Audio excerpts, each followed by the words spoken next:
Bonjour à tous, je suis Mathilde Potvin et je suis très heureuse de vous retrouver pour une nouvelle vidéo. Aujourd'hui nous allons parler de deux histoires Reddit qui parlent de maisons hantées. Je sais que vous adorez ce genre d'histoire, moi aussi, donc sans plus attendre, allons-y et préparez-vous à frissonner.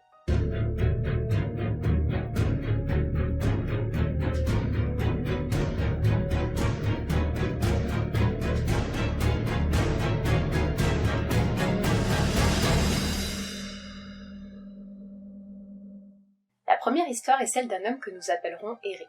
Eric, à l'époque des faits, il avait 3 ans, et lui et sa famille vivaient dans une maison centenaire située en face d'une église, et qui avait pour réputation d'être hantée. L'entité qui hante la maison d'Eric est prénommée par lui l'homme souriant.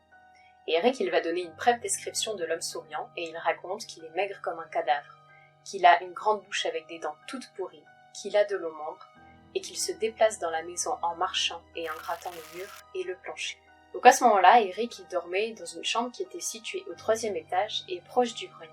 Et tous les soirs, Eric faisait d'horribles cauchemars parce qu'il voyait l'homme souriant se tenir devant lui dans l'embrasure de la porte. Et quelques années plus tard, ses parents vont lui avouer que tous les soirs, Eric pleurait et se tenait devant leur porte parce qu'il n'avait pas envie d'aller dormir dans sa chambre. Au début, la mère d'Eric, elle ne le croyait pas. Elle pensait qu'il inventait des choses, jusqu'à ce qu'elle se rende compte que quelque chose n'allait pas. Et à partir de là, elle l'a autorisé à dormir avec elle dans la chambre. Ensuite, Eric raconte un petit peu l'histoire de la maison qui est glaçante. La maison a été construite en 1907 et elle appartenait à un homme qui collectionnait des morceaux de corps tatoués. Chacun ses passe-temps. Eric raconte également que même si ses parents avaient mis tous ses jouets à la cave, il refusait d'y aller et avait même peur de passer devant la porte. Mais même après avoir déménagé de cette maison, Eric raconte qu'il a été témoin de phénomènes paranormaux plutôt étranges. Il raconte ainsi qu'une fois il était dans le salon de sa nouvelle maison et qu'il a entendu des pas traînants provenir du salon. Et au début, en fait, il a cru que c'était un peu le fruit de son imagination, jusqu'à ce que sa mère lui demande pourquoi il déambulait le soir dans son salon. Par la suite, le fantôme s'est manifesté de façon encore plus physique, puisqu'il a renversé les décorations sur le sapin de Noël, renversé les cadeaux, et il a même été jusqu'à enfermer Eric dehors alors qu'un de ses amis se trouvait à l'intérieur de la maison. Une nouvelle entité a commencé à se manifester dans le Starbucks au sein duquel travaillait Eric.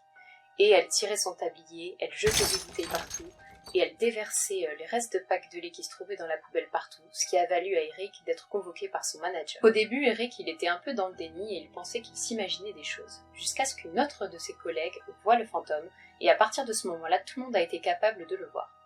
Le fantôme, il a lancé un seau à glace sur un ami d'Eric, il a soulevé des lourdes portes, il s'est mis à fredonner des mélodies devant les clients, et petit à petit, les collègues d'Eric se sont rendus compte que la chanson qu'il fredonnait était une chanson de mineurs. Donc nul ni deux, Eric il va se renseigner sur les accidents de mineurs qu'il y a pu avoir dans la région et il va potentiellement identifier le fantôme comme étant William Wilson, décédé en 1901. Mais à partir de là, on n'a pas plus d'éléments sur le sujet. Eric raconte que le dernier fantôme qu'il a vu est plutôt récent et se trouve actuellement dans son appartement. Au début, Eric il a senti des odeurs un peu comme de viande pourrie, les robinets se sont mis à s'ouvrir tout seuls, il a vu que des objets étaient déplacés. C'est un petit peu ce qu'il a mis sur la piste de l'entité. Par ailleurs, Eric raconte qu'une fois il était dans son salon et que la balle dans laquelle il mettait son hamster s'est mise à rouler du placard sur le sol. Au départ, il a cru que son hamster était dans la balle, mais pas du tout. Donc là, il s'est mis à complètement paniquer et il a fui de la maison. Directement, il a appelé sa mère qui lui a conseillé de prier et qui lui a dit qu'elle avait fait ça dans la première maison avec l'homme au sourire et que ça avait a priori fonctionné. En apprenant ça, Eric il est quand même un peu interloqué parce que sa mère a toujours nié avoir vu l'homme au sourire. Il finit cependant par s'exécuter et récite des prières. Mais il raconte qu'à l'heure où il écrit le Fred, il entend toujours des bruits provenant de son salon et qu'il sait que le fantôme est encore là. La deuxième histoire est celle de Morgane qui aurait vécu dans une maison hantée de ses 8 ans à ses 18 ans. Elle explique en premier lieu que la dame qui a vendu la maison à ses parents a raconté qu'il se passait parfois des phénomènes étranges dans sa maison. La jeune femme explique qu'au fil des semaines, les choses sont devenues bizarres.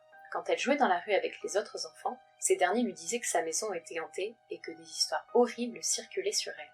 Donc déjà, il faut dire que la maison, elle était grande, elle était située sur 3 étages, elle était plutôt de style victorien, et un chemin délabré menait vers elle. C'est petit à petit que les phénomènes paranormaux ont commencé à se produire. Des objets volés du dernier étage vers le palier, et même les jouets des chiens qui restaient sur le palier, étaient projetés du dernier étage vers le rez-de-chaussée. Morgane était terrifiée par tout le dernier étage, et elle raconte que lorsqu'elle y allait et que la lumière était éteinte, elle pouvait sentir comme une ombre croître petit à petit dans son dos.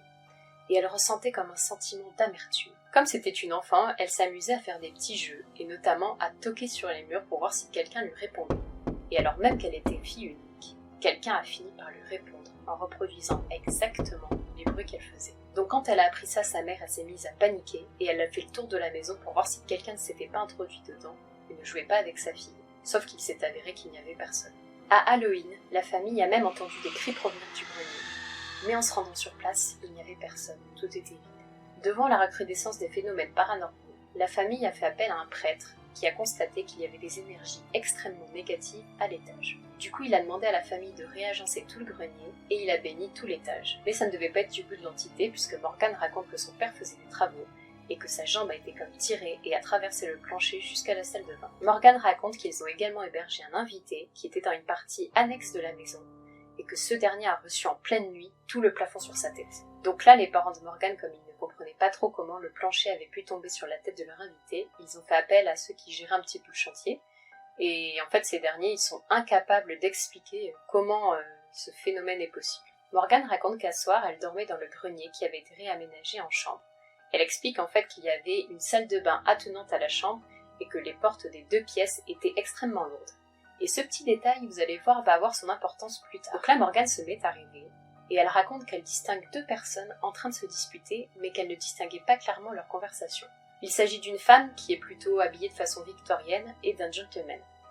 Et là, soudainement, le fantôme se met à la regarder droit dans les yeux, puis elle désigne quelque chose sur le sol en hurlant.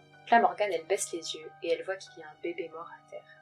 Et d'un seul coup, le fantôme complètement furieux se met à partir dans la salle de bain et fait claquer lourdement les portes, ce qui est impossible physiquement. Là, Morgane, elle se réveille et juste au-dessus d'elle, elle voit sa mère qui lui criait de se réveiller. La mère de Morgane lui explique qu'elle s'est précipitée parce qu'elle entendait un vacarme provenant de la chambre. Et lorsqu'elle est arrivée, elle a trouvé Morgane endormie dans son lit et les portes qui claquaient à tout va. Morgane raconte donc son rêve à sa mère qui lui dit de venir dormir avec elle. Quelques années plus tard, les parents de Morgane lui ont appris qu'ils avaient fait des recherches sur la maison. Et ils ont appris que la femme de chambre était tombée enceinte du maître de maison, qui l'avait forcée à tuer ou avorter son bébé. Lorsque la mère de Morgane a été mise au courant de cette histoire, elle s'est mise à vouloir faire la paix avec l'esprit, ce qui a semblé marcher quelque temps puisque des phénomènes paranormaux ne se sont pas manifestés jusqu'alors. Rien de bizarre ne s'est passé jusqu'aux 17 ans de Morgane.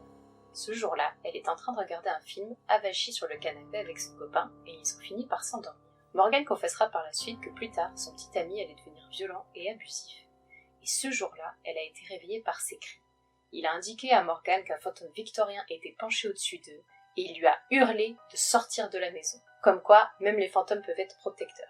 Pour conclure, on a donc 2 histoires qui portent sur des maisons hantées et dont le passé peut expliquer les phénomènes paranormaux. N'hésitez pas à me dire en commentaire si vous avez vécu ce genre d'expérience. Cette vidéo est maintenant terminée, j'espère qu'elle vous a plu. Si c'est le cas, n'hésitez pas à liker, vous abonner, à partager. Pour tous ceux qui peuvent, j'ai mis le lien de mon Tipeee dans la description.